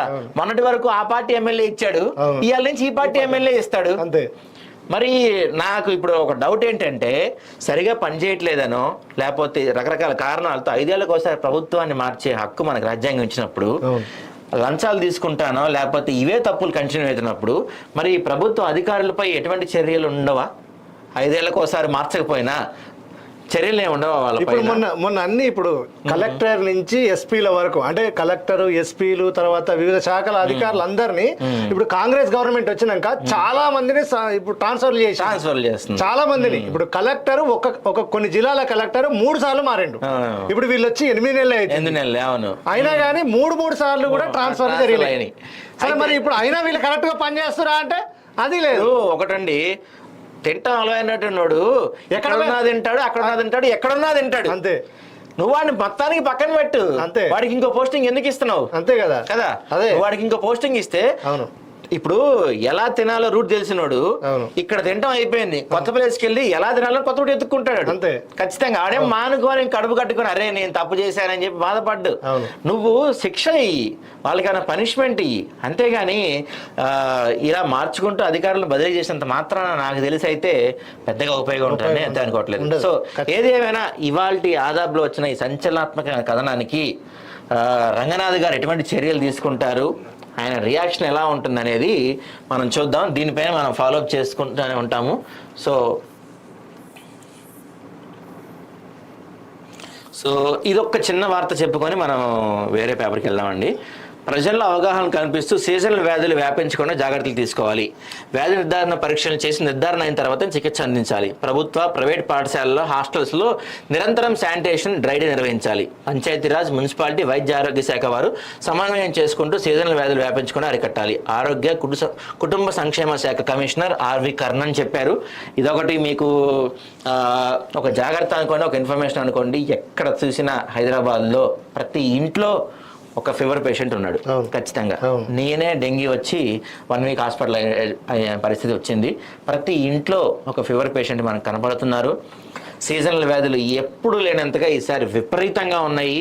తగిన జాగ్రత్తలు తీసుకోండి, సేఫ్గా ఉండండి, హ్యాండ్ వాష్ చేసుకుంటూ ఉండండి, ఇల్లు శుభ్రంగా ఉంచుకుంటూ ఉండండి. మీరుండే హాస్టల్స్ కానీ పరిసరాలు కానీ ప్రభుత్వాలు వీలైనంత వరకు అట్లీస్ట్ చిన్న పిల్లలు ఉంటారండి అక్కడ. కొంచెం మొన్న గురుకులాల్లో చాలామంది పిల్లలు ఫుడ్ పాయిజన్ అయ్యి పాములు వచ్చి చనిపోయిన పరిస్థితులు మనం చూసాము. కొంచెం జాగ్రత్త తీసుకోండి. వర్షాకాలం పాములు అయ్యి బయటకు వస్తూ ఉంటాయి. ఈ ఫుడ్ పరంగా కొంచెం జాగ్రత్తలు తీసుకోండి. డయేరియా కానీ లేకపోతే డెంగ్యూ, మలేరియా, చికెన్ గున్యా, టైఫాయిడ్ లాంటివి విపరీతంగా వచ్చే సీజన్ ఇది. కొంచెం జాగ్రత్తలు తీసుకొని ప్రజలు, పిల్లలు కొంచెం జాగ్రత్తగా హెల్తీగా ఉండాలని చెప్పి మేము కోరుకుంటున్నాము. ఇక చూస్తే మనం